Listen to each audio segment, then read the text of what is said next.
Bonjour à vous. My Hotel Reputation. Merci Laure. En fait, nous sommes fournisseurs officiels de tranquillité. Et là où c'est rigolo, c'est que nous permettons aux hôteliers de mieux dormir. Pas forcément dans leur chambre à eux.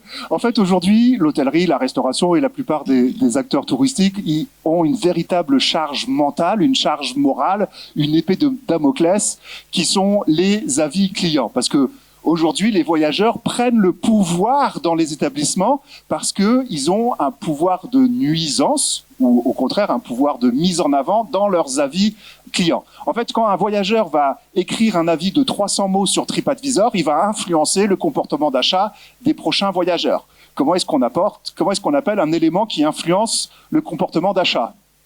On appelle ça du marketing. On est donc dans une situation où les clients sont coproducteurs de marketing. Et en devenant coproducteurs de marketing, ils deviennent de facto copropriétaires du marketing. On arrive dans une situation absolument ubuesque où les voyageurs deviennent copropriétaires du marketing des acteurs touristiques. Et en fait, la question qui se pose, c'est que vont faire les voyageurs de cette copropriété sur le marketing? Et on voit apparaître des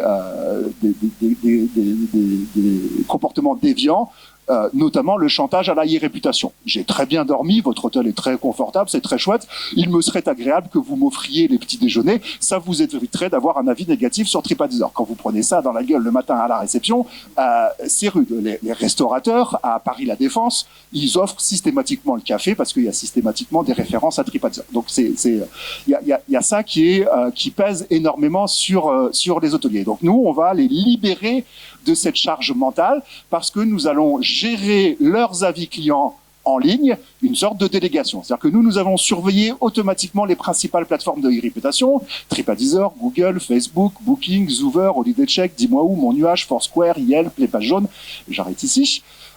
Et dès qu'on voit un avis négatif, on va rédiger une réponse que l'on va proposer au propriétaire parce qu'il va valider ou pas valider la réponse, puisque la réponse est quand même quelque chose d'éminemment personnel, puisqu'il y a un petit peu de son ADN, de tout ça.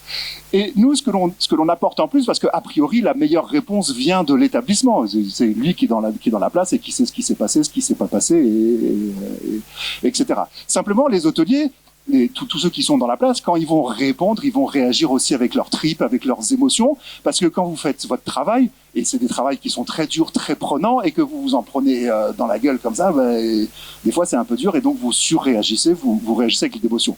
Enfin, des fois, je sais pas si vous avez lu certaines réponses sur TripAdvisor, mais on pourrait en faire des sketchs pendant 20 minutes, tellement c'est rigolo. Nous, comme on est en dehors de l'établissement, on n'a pas cet aspect affectif, cet aspect émotionnel.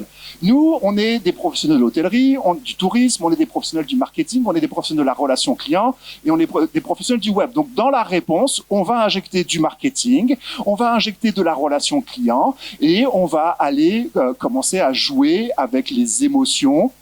Ça veut dire que c'est fini ? Merci de m'avoir écouté. Bonne journée. Merci Thomas.